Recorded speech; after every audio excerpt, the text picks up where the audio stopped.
Have you ever been underestimated, dismissed as naive, silent, or even foolish? What if I told you that was your greatest weapon? Today, we unlocked a dark and potent tactic. Pretending to be stupid, not to deceive, but to dominate. You must understand something before all else. The battlefield of power is not one of noise and declarations, but of shadows and silence. And the most secure man is not the one who stands tallest, nor the one who shouts loudest. It is the one no one sees coming. Why? Because he has cloaked himself in the most underestimated form of all, the fool.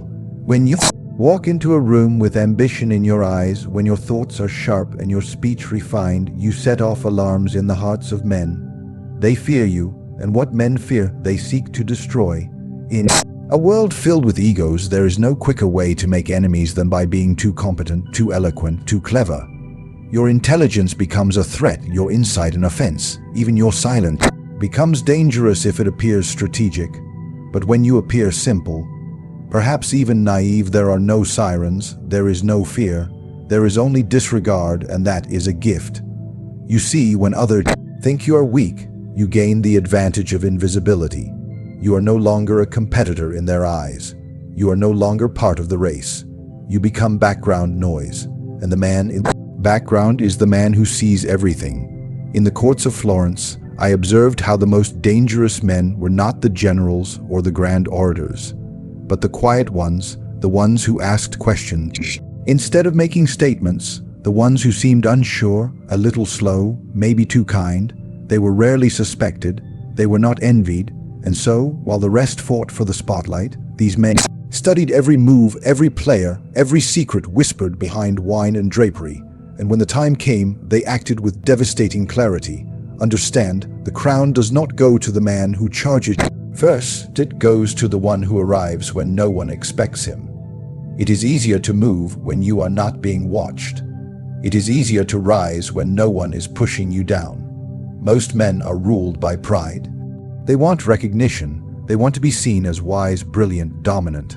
And so, they reveal their hands too early. They speak too much. They show their weapons before the battle begins. And once the others know your weapons, they know how to defeat you. But you are different. You wear dullness like armor. You allow their egos to swell, to tower above you. Let them laugh. Let them feel superior. They do not know you are already learning, already planning. Their attention is your enemy. Their ignorance is your cover. And underestimation is not an insult. It is a strategy. You must think of yourself as a flame in the wind. If it grows too high, it will be snuffed out. But if it stays low, almost invisible, it can survive and slowly burn everything around it. The fool survived because he is never seen as dangerous. The clever man dies too soon because he is too proud to appear weak. In my writings, I have often said that it is not enough to be virtuous. You must appear virtuous, but sometimes it is not enough to be intelligent. You must appear foolish, for the man who appears foolish is free from attack. He is underestimated, dismissed, overlooked, and this gives him time to calculate, time to prepare, time to become inevitable, and there is great freedom in being underestimated. No one questions your movements. No one guards themselves against your presence. They whisper secrets in your company, believing you cannot understand. They let down their guard, thinking you are no threat. And this is when the silent man becomes a lion, not by roaring, but by knowing when to pounce. You must never forget, men who are feared are attacked. Men who are envied are sabotaged, but the fool is left alone, and what better way to plot the game than as the one no one's watching? In the theater of power, those who reveal their intentions early are seldom the ones who survive. Strategy, my dear listener, is not in the act. It is in the delay. It is not in what you show, but what you hide. The clever man conceals his ambition not behind silence, but behind stupidity. He wears the mask of the simpleton not because he is weak, but because he is wise enough to know that clarity is a curse in the eyes of your rivals. You see, if you walk into a room with a plan, and that plan is visible, you will be challenged at every step. Others will begin plotting against you before your first move is even made. They will dissect your motives, anticipate your actions, and assemble alliances against you. But if you enter the same room appearing unsure, perhaps even confused, fumbling your words, asking innocent questions, showing no sign of strategy, suddenly, you are no longer a threat. You are entertainment, a child in a room full of kings. And this is where the game truly begins. Men are arrogant by nature. When they believe they are the smartest in the room, they grow careless. They speak more than they should. They relax their guard. They open themselves not out of trust, but out of the belief that you are incapable of understanding what they reveal. And so, they will talk and talk and talk. They will expose themselves while laughing at you. They will hand you the very tools you need to undo them, simply because they do not believe you can hold a hammer. This is not foolishness. This is theater. This is design. The mask of idiocy, when worn by a wise man, becomes the sharpest blade in the room. It cuts not by force, but by absence. It allows the real weapon's patience, listening, timing to remain unseen until the moment of use. Consider how the court jester speaks truths the king's advisors dare not whisper. Why? Because the jester is beneath suspicion. He plays the fool, dances in riddles, masks insight with laughter, but make no mistake, he sees what others do not. He can criticize the kingdom from the safety of performance, because power, when it hides behind absurdity, becomes invisible, and invisible power cannot be attacked. So too must you adopt the language of simplicity. Let others underestimate your capacity. Nod when you do not agree. Ask questions to which you already know the answers. Pretend to misinterpret. Let them feel clever as they correct you. Let them teach you what you already know. This performance lowers their defenses, flatters their ego, and blinds them to the truth. You are studying them while they entertain themselves with your supposed incompetence. Men fear cunning, they fear strategy, but no one fears the fool. No one suspects the fool is capable of duplicity, and in that vacuum of suspicion lies your freedom to act, to observe, to infiltrate. Your intentions become invisible not because they don't exist, but because they have been buried beneath the illusion of incapacity.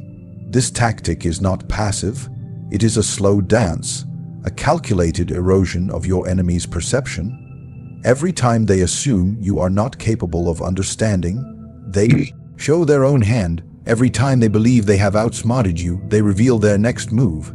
They dig their own grave while you simply listen. Even in war, the greatest victories are won not by the strongest army, but by the one who hides its formation. The commander who pretends to retreat is often the one who ambushes with the most deadly strike. The man who seems lost in conversation is often the one guiding it. The one who pretends to be stupid is often the one playing the deepest game. There is no safety in clarity. There is no strategy in transparency. Your real motives, your real plans, these must be kept hidden beneath layers of misdirection, misunderstanding, and theatrical ineptitude. You are not here to be understood. You are here to be ignored. Until it's far too late. Power does not always collapse under brute force. It often crumbles under the weight of its own complexity. The more intricate a man becomes, the more tangled his thoughts, the more brittle his composure. And yet, those who appear simple, harmless, disorganized, unambitious carry with them a freedom that the intelligent rarely possess. The freedom to move without friction, to observe without threat, and to act without suspicion. Simplicity, when intentional, becomes the most disarming force in a world obsessed with appearing clever. Now consider this. In a room of strategists, analysts, philosophers, men who speak in riddles and cloak every sentence in 10 layers of meaning. What happens when someone speaks plainly, thinks slowly, or better yet, appears not to think at all? The room relaxes, the competition vanishes, there is no threat in the presence of simplicity. The men of complexity will smile, they will assume superiority, they will feel secure, and in this security, they will become loose, distracted, and blind to the quiet eyes that are watching. That is your entrance, that is your position, not as the conqueror, but as the ghost within the fortress. You are allowed to walk freely among them because they do not see you as part of the game, and they are right, you are not playing their game. You are learning its rules while they fight to win battles you're not even fighting. Those who are complex are always showing. They must be seen, they must be acknowledged. Their minds are spinning endlessly, not because they are free, but because they are imprisoned by the need to appear brilliant. Their performances exhaust them, their intellect becomes heavy and their ego becomes fragile. And in this frantic display of cleverness, they forget to look down. They forget the man sitting at the edge of the table, silent, nodding, saying little. They forget the man they believe to be irrelevant. That man is you. In politics, in business, in personal affairs. Same rule applies. The person who appears simple is allowed access. Others are denied. He is trusted not because he is trustworthy, but because he poses no obvious risk. He is invited in while others are questioned. He is overlooked while others are attacked. And all the while, he is storing information, mapping the terrain, identifying weakness, observing the real hierarchy behind public display. True cunning does not wear the mask of a genius. It wears the face of the fool who asks naive questions that reveal more than direct interrogation ever could. It wears the body language of someone who doesn't quite get it until he does. The simplicity you perform is not a lack of intelligence. It is the control of it. It is the discipline of knowing when to speak and, more importantly, when to remain beneath notice. Even in diplomacy, I learned this. When you enter with solutions, others feel challenged. But when you enter with confusion, asking to be taught, you gather truths others would never speak to a man they fear. They feel superior, they open their mouths, and in doing so, they open their defenses. It is the same in war. The general who advances swiftly invites resistance, but the general who appears hesitant, unsure, unprepared, that general draws the enemy in. That general lures, delays, and strikes with surprise. The act of simplicity turns the battlefield into a stage and the enemy into an audience, blind to the fact that they are participating in a script they did not write. This is the essence of disarming the complex. You do not fight complexity with greater complexity. You do not speak louder than the loud man or outwit the cunning schemer in a contest of riddles. You simply let them exhaust themselves. Let them parade their intellect while you nod and learn. Let them become drunk on their own perception of superiority, because once they are drunk, they forget how exposed they've become. Simplicity, when worn deliberately, removes you from competition, and that absence from the arena gives you room to walk where others cannot. You become the one they least prepare for, the one they never guard against. The one they forget until the moment they realize they were never ahead. There is a kind of defeat that is more useful than victory, a kind of loss that earns you more than any triumph could. Wise man understands this. He who appears to lose in the moment gains control of the larger game.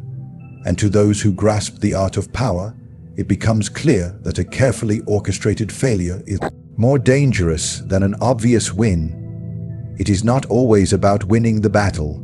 It is about owning the story that follows. You must learn to let others think they have bested you. Let them feel satisfaction of correction. Let them win the argument. Let them point out your mistakes. Even better, hand them the rope and smile as they use it. They believe the contest is over, that they have shown their superiority, and in that confidence, they write the next chapter with their own blindness. When you pretend to be foolish, when you allow yourself to be defeated, you are not retreating, you are repositioning, you are not surrendering your power, you are shifting it. Let others believe they are ahead. Let them bask in their shallow victory. Let them laugh, let them gloat. That is where their weakness begins, for in their celebration they cease to suspect. They begin to relax, they grow comfortable. And it is in comfort that men become vulnerable. A temporary loss is not failure, it is camouflage. It draws attention away from your true movements. When your opponent believes he's won, he no longer watches your hands. He no longer calculates your motives. He places you in a box, labels you, discards you, and that label becomes your weapon. because now you can move as someone no longer seen as a player in the game. In the courts I studied, the most dangerous men were not the ones always winning. They were the ones everyone thought had already lost. They had been insulted, dismissed, ridiculed. They were spoken over, laughed at, underestimated. But they paid close attention, they watched, they learned, and at the moment of their choosing, not when pride demanded, but when the enemy had exposed himself, they struck, not loudly, but fatally. This is the paradox of the losing role. It gives you a kind of control that dominance never can. When you are on top, everyone watches your every move, they analyze you, they plot against you. But when you're beneath them intellectually, socially, strategically, they ignore you. And while they ignore you, you gather intelligence. While they boast, you calculate. While they think you are beneath them, you are already walking beneath their feet. But here is the true brilliance of controlled defeat. You get to shape the story. People remember who was humiliated, who was mocked, who was discounted. They see the fall and they create a narrative of their own. And when you rise again unexpectedly, precisely, without warning, you shatter that narrative completely. The man who comes back from nothing inspires awe. The man who pretends to be a fool and then reveals genius becomes unforgettable. Even in conversation, in rooms filled with ego and performance, it is powerful to allow others to win. Let them think they've taught you something. Let them explain at length, correct your misunderstandings, feel superior in your presence, and all the while, you are steering the moment, not as the leader, no, not yet, but as the architect beneath the surface, because those who believe they've won are no longer guarding themselves. Their words become more honest, their intentions are more visible, and their structure is more fragile. Every court, every council, every alliance is filled with men too eager to win, too eager to speak, too eager to prove, and in their hunger, they miss the slow, silent player, the one who doesn't compete, the one who appears to fall behind. But it is that player who rewrites the rules. Pretending to lose is not about humiliation. It is about timing. It is about leverage. You control the narrative not by being right in the moment, but by letting the moment pass, knowing that when you return, it will be on your terms, the terms you chose, the terms no one else saw coming. So now you see, the man who plays the fool is often the only one in the room who understands the full game. To pretend to be stupid is not weakness. It is a deliberate act of power. It is the art of being ignored while paying attention. It is the strategy of becoming invisible while watching every move. The world teaches you to speak louder, to be seen, to prove yourself. But I, Machiavelli, teach you something far more dangerous. To be doubted, to be dismissed, to be forgotten until forgetting you becomes their greatest mistake. Let others chase the spotlight. Intoxicated by their own brilliance, you will sit in the shadows with patience as your weapon, silence as your disguise, and simplicity as your shield. And when the time comes, you will not need to announce your rise. You will already be standing, while the clever ones are still speaking. Power does not always belong to the loudest. Often, it belongs to the one who was never considered a player at all.